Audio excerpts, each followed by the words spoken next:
औज़ुबिल्लाहिमिनश्शैतानिर्रजीम बिस्मिल्लाहिर्रहमानिर्रहीम अल्हम्दुलिल्लाहि रब्बिल आलमीन वल्आक़िबतुल लिल्मुत्तक़ीन वस्सलातु वस्सलामु अला ख़ातमिल अंबिया वल मुरसलीन व आलिहि तय्यिबीन अत्ताहिरीन। अस्सलामु अलैकुम वरहमतुल्लाहि वबरकातुहू। जी कैसे हैं आप सब? गर्मी अपने अरूज पर है। मेरा रब हम सबको सेहत और सलामती अता फ़रमाए और मौसम की इस सख्ती में हम सबको अपनी तरफ से खैर ही खैर अता फ़रमाए और इस गर्मी को भी हमारे लिए बायस सेहत और आफ़ियत कर दे। आमीन सुम्मा आमीन।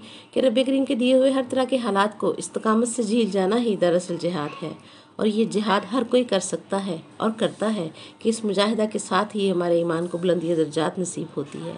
हर तकलीफ़ जो मारिफत इलाही के बाद इंसान झीलता है बंदे को एक दर्जा ऊपर ले जाती है, जैसा कि दर्जात का बुलंद तरीन मुकाम शहादत है और शहीद होने के लिए भी कत्ल होना पड़ता है कि कुर्ब इलाही के हर दर्जे के साथ एक इब्तला लगी हुई होती है। लेकिन अल्लाह करीम के साथ लगकर जीने वाले के लिए वो इब्तला तकलीफ़, सुकून, करम और लुत्फ़ वाली होती है।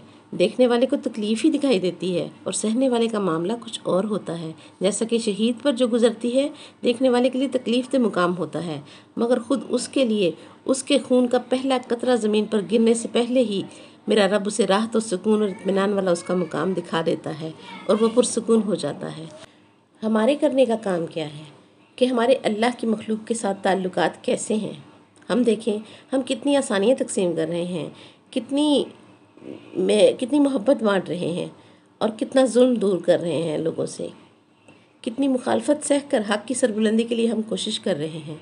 ये सब भी हमारे दर्जात की तरक्की का वसीला बन जाता है। बंदे खा गुनाहगार भी हों, अल्लाह की मखलूक कितनी भी बिगड़ चुकी हो, लेकिन अल्लाह के साथ रिश्ते का और विसाले इलाही का सबब ये मखलूक ही बनती है। अल्लाह के बंदे अपने अल्लाह को राज़ी रखने के लिए बहुत सी चीज़ें कुर्बान करते हैं। अपना इरादा ख़त्म कर देते हैं, अपनी सोच ख़त्म कर देते हैं, अपना फ़ैसला ख़त्म कर देते हैं, अपनी ख्वाहिशात को दम तोड़ते हुए देख कर भी उनकी तरफ लपकते नहीं हैं और समझ जाते हैं कि ये मेरे रब की रज़ा है। नबी करीम सल्लल्लाहु अलैहि वसल्लम ने इरशाद फरमाया, अगर किसी को ज़िंदगी भर ये ख्याल ही ना आए कि मैं अल्लाह की राह में अपनी जान दूँ और इस्लाम के लिए मेरी जान काम आ जाए, मुझे शहादत नसीब हो, तो वह ऐसी मौत मरा कि जैसी लोग मेरे ऐलान नबूवत से पहले मरा करते थे। गोया उसने मेरा ज़माना ना पाया हो और ना ही मेरी बात सुनी हो और ना ही मुझ पर वो ईमान लाया हो। याद रखें, ईमान नाम है अल्लाह के रसूल पाक सल्लल्लाहु अलैहि वसल्लम की मोहब्बत और इताअत का।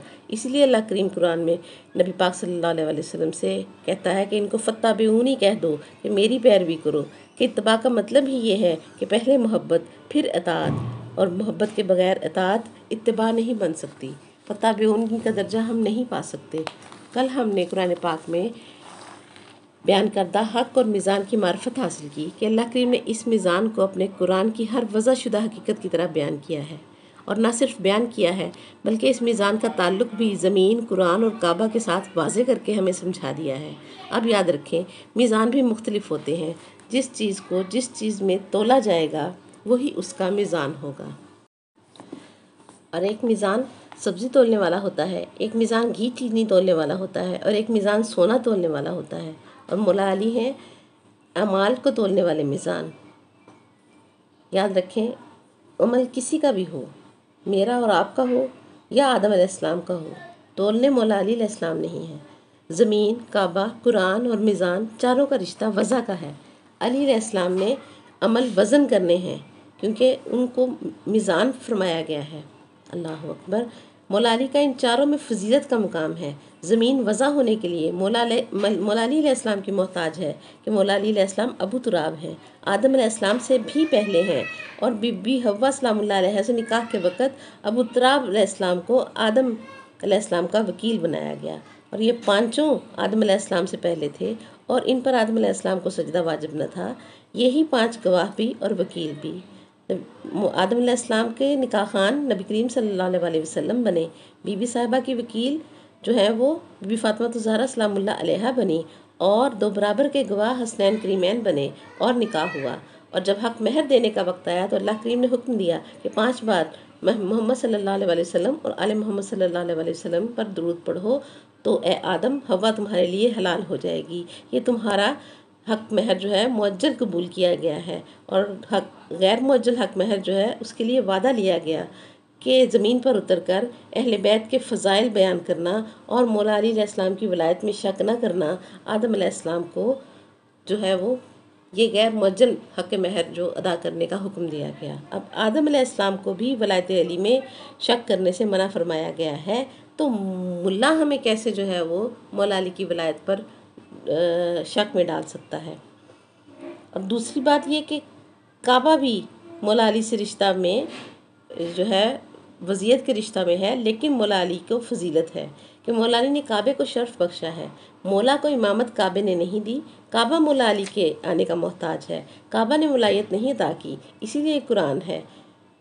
قرآن پاک بھی مولا علی علیہ السلام جب کعبے میں پیدا ہوئے اور نبی کریم صلی اللہ علیہ وسلم انہیں اپنی رحل رسالت پر جو ہی انہوں نے اٹھایا تو مولا علی علیہ السلام نے آنکھیں کھول کر ان کے ہاتھوں پر عرض کی کہ یا رسول اللہ صلی اللہ علیہ وسلم آپ حکم کریں، آپ کو کیا سناؤں؟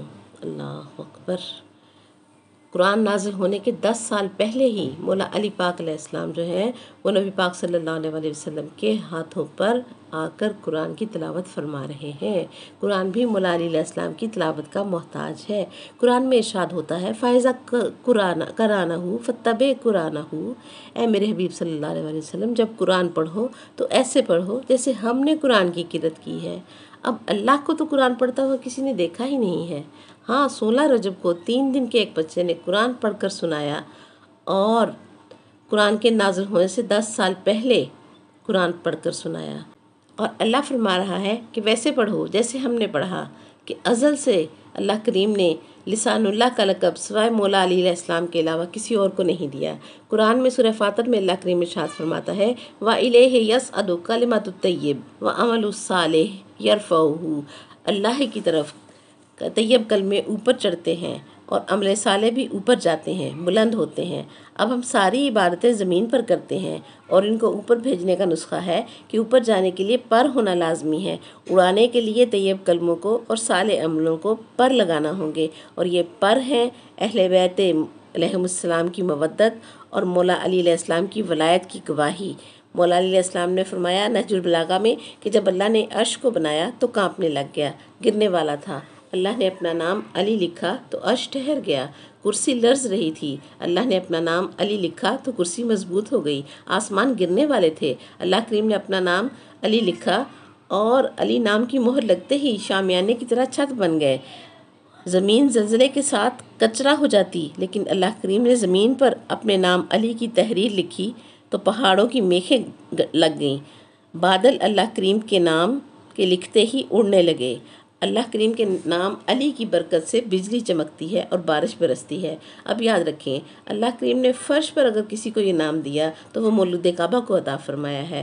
یاد رکھیں جس نام علی علیہ السلام کے بغیر اللہ کا عرش نہ تھمے، قائم نہ ہو، اس علی کے نام کے بغیر تیری اور میری نماز بلندی درجات کیسے حاصل کر سکتی ہے؟